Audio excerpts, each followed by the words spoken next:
Assalamualaikum warahmatullahi wabarakatuh. Perkenalkan, nama saya Novidi Mandayani dari Universitas Negeri Gorontalo, Fakultas Ekonomi, jurusan Ilmu Administrasi Publik. Di video kali ini saya akan menjelaskan tentang etika Pancasila. Sebelumnya, bahwasannya dalam video kali ini saya untuk memenuhi mata kuliah saya yaitu Pendidikan Pancasila. Selamat menyaksikan.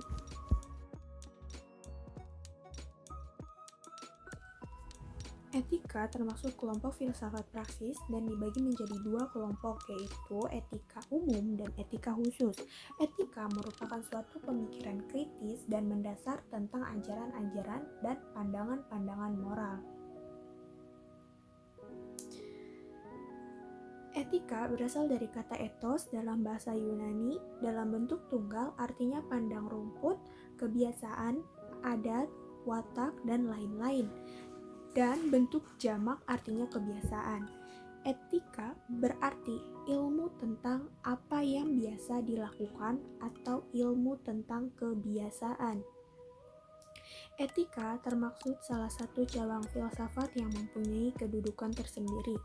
Etika membahas yang harus dilakukan oleh seseorang karenanya berhubungan dengan yang harus dan tidak harus atau boleh dilakukan oleh manusia dalam kehidupannya. Nilai dan norma etis banyak juga berasal dari agama, sehingga setiap orang yang beragama akan berusaha menjadikan agama sebagai pedoman nilai dan norma etis dalam kehidupan pribadi dan sosial, menurut Fauzi 2003.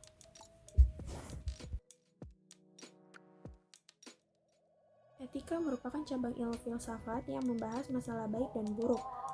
Kajian praktis menyentuh moralitas sebagai perbuatan sadar yang dilakukan dan didasarkan pada norma-norma masyarakat yang mengatur perbuatan baik dan buruk. Adapun refleksi filsafat yang mengajarkan bagaimana tentang moral, filsafat mengajarkan bagaimana tentang cara rasional dan bertanggung jawab.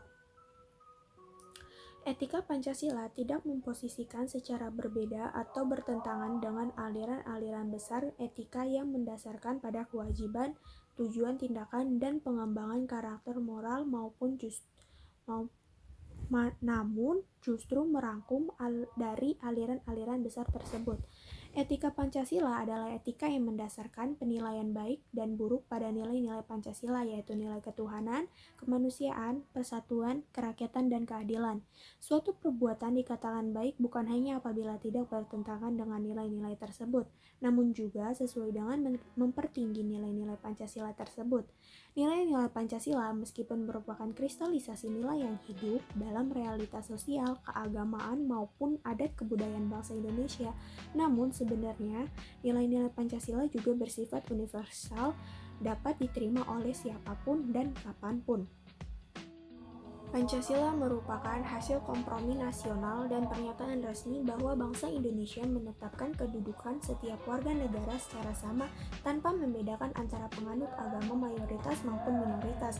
Selain itu juga tidak membedakan unsur lain seperti gender, budaya, dan daerah. Nilai-nilai Pancasila bersifat universal yang memperlihatkan nafas humanis. Karenanya Pancasila tidak dapat mudah diterima oleh siapa saja. Sekalipun Pancasila memiliki sifat universal, tidak begitu mudah saja dapat dengan mudah diterima oleh semua bangsa. Perbedaannya terletak pada fakta sejarah bahwa nilai-nilai secara sadar dirangkai dan diusahakan menjadi satu kesatuan dan fungsi basis perilaku politik dan setiap moral bangsa. Nilai-nilai khusus yang bermuat dalam Pancasila dapat ditemukan dalam sila-silanya. Pancasila sebagai solusi masalah bangsa seperti korupsi, kerusakan lingkungan, dan dekandensi moral. Situasi negara Indonesia saat ini begitu memprihatinkan.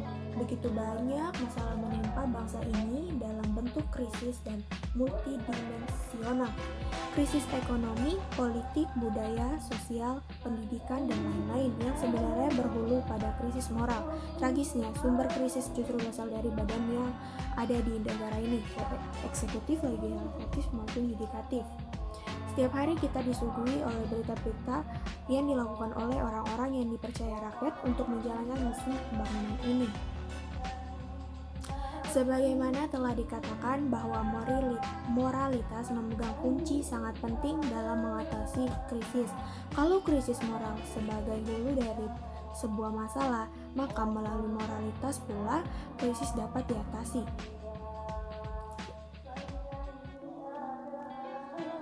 Moralitas memberi dasar, warna sekaligus penentu arah tindakan suatu bangsa. Moralitas dapat dibedakan menjadi 3, yaitu moralitas individu, moralitas sosial, dan moralitas mondial. Moralitas individu lebih merupakan kesadaran tentang prinsip baik yang bersifat tertanam dalam diri manusia yang akan mempengaruhi cara berpikir dan bertindak. Seorang yang memiliki moralitas individu yang baik akan muncul di dalam sikap dan perilaku seperti sopan, rendah hati, tidak suka menyakiti orang, toleransi, dan lain-lain. Bahkan, dalam situasi amoral yang terjadi di luar dirinya, seseorang yang memiliki moralitas individu kuat akan tidak terpengaruh.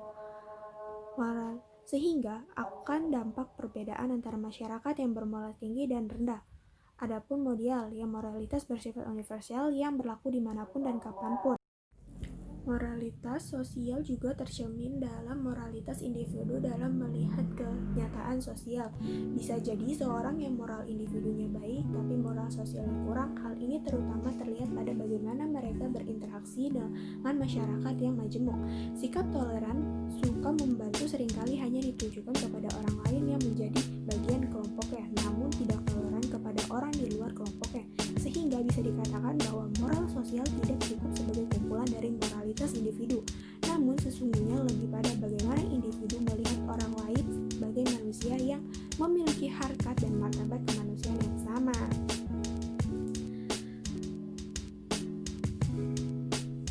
Moralitas individu dan sosial memiliki hubungan sangat erat, bahkan saling tarik-menarik dan mempengaruhi. Moralitas individu dapat dipengaruhi moralitas sosial, demikian pula sebaliknya. Seseorang yang moralitas individunya baik ketika hidup di lingkungan masyarakat yang bermoral buruk dapat berpengaruh menjadi amoral. Kenyataannya seperti ini seringkali terjadi pada lingkungan pekerjaan. Ketika lingkungan pekerjaan berisi orang-orang yang bermoral buruk, maka orang yang bermoral baik akan dikucilkan atau diperlakukan tidak adil. Seorang yang moralitas individunya lemah akan terpengaruh untuk menyesuaikan diri dan mengikuti. Namun sebaliknya, seseorang yang tidak memiliki moralitas individu baik dan tidak terpengaruh bahkan dapat mempengaruhi lingkungan yang bermoral buruk tersebut. Apabila nilai-nilai yang terkandung dalam butir-butir Pancasila diimplikasikan di dalam kehidupan sehari-hari, maka tidak akan ada lagi kita temukan di negara kita namanya ketidakadilan, terorisme, koruptor, serta kemiskinan. Karena di dalam Pancasila sudah tercermin semuanya. Nilai-nilai atau norma-norma yang menjadi dasar dan ideologi bangsa dan negara, sehingga tercapailah cita-cita sang perumus Pancasila, yaitu menjadikan Pancasila menjadi jalan keluar dalam menuntaskan permasalahan bangsa dan negara. Sekian dari video kali ini tentang materi etika Pancasila. Wassalamualaikum warahmatullahi wabarakatuh.